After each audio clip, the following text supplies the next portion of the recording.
Welcome to our new mini blogs. So আমি থাকি সৈয়দ মোহাম্মদ মশিউর রহমান হলে।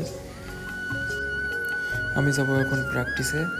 সামনে আছে টিএসসি এবং পাশে যে নতুন হলটি উদ্বোধন হয়েছে মেহেরুল্লাহ হল, আমাদের হলের গেট এটি। এবং এই যে বাসগুলো সাজানো আছে, এগুলো বিভিন্ন ছাত্রদের ও কর্মচারী সহ সকলকে নিয়ে বিভিন্ন সাইডে চলে যায়, অনেক দূরে দূরে দূরে যাই। আমরা চলে আসলাম এই যে ইতিমধ্যে গ্রাউন্ডে। ফার্স্ট অফ অল আমি প্রথমেই ওয়ার্ম আপটি শেষ করার পরে গ্রিপ নিয়ে কাজ করলাম।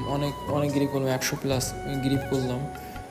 আমার সাথে রয়েছে আমার পার্টনার শাহরি, আমার বন্ধু, আমার রুমমেট, ও একজন গোলকিপার। আসলে আমরা দুজন একসাথেই কম বেশি প্র্যাকটিস করি।